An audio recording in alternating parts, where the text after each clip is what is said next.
Qual foi o título do trabalho Dois Meios para se superar a inveja? E qual foi a sua abordagem? Há uma ideia clássica de inveja. Esta consiste na tristeza sentida diante dos bens que os outros possuem e que nós não os temos. A inveja tem sempre como característica principal o fato de que o bem alheio é considerado como um mal próprio. Podemos ficar tristes, por exemplo, por constatar que os outros são mais queridos, que recebem mais carinho e cuidados do que nós. Esse é o caso, por exemplo, do bebê, que é o palco das atenções da casa e pode suscitar inveja ou ciúmes no irmãozinho que é um pouco mais velho. Ou seja, a inveja pode se manifestar até mesmo nos primeiros anos de vida. Qual é a importância de estudar este assunto?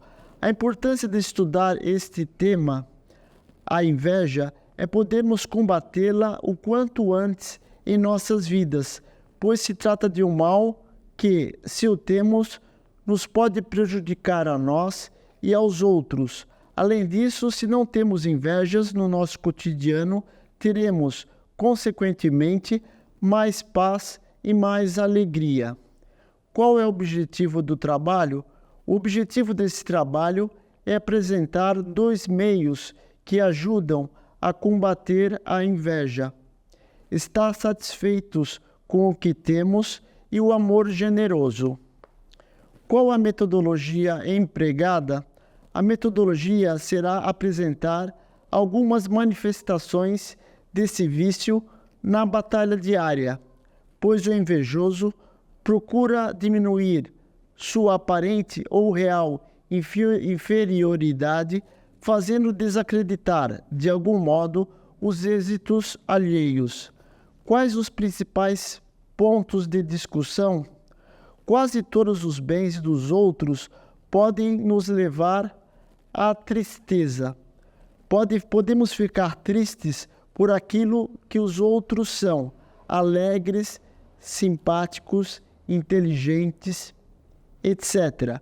Podemos ficar tristes por aquilo que os outros têm, uma moto, uma garagem em casa ou micro-ondas. E podemos ficar tristes por causa da felicidade que os outros demonstram ter e que nós achamos que não as temos. Em suma, ficamos tristes porque os bens que nos são ausentes rebaixam a nossa autoestima. O primeiro meio para se combater a inveja é estar satisfeito com o que temos. Quando movidos pela inveja, pensamos muito nas coisas que nós não temos, acabamos esquecendo-nos das coisas boas que nós temos. E isso é prejudicial, porque é algo negativo. Por isso, deveríamos pensar no que temos.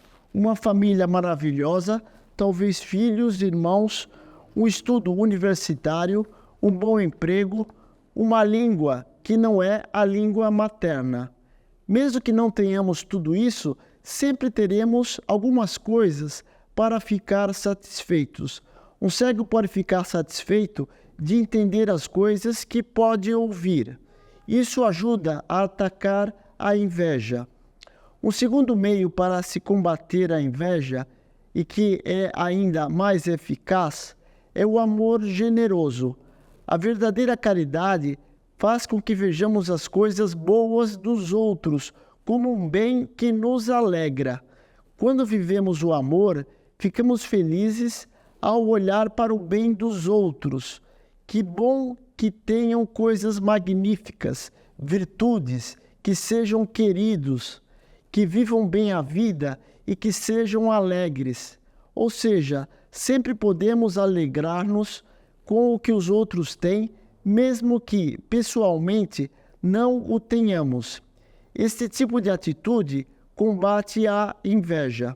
Na mesma linha, uma mãe pode se alegrar com que os filhos fiquem com as coxas do frango, mesmo que ela acabe ficando apenas com as asas. Este é o amor generoso.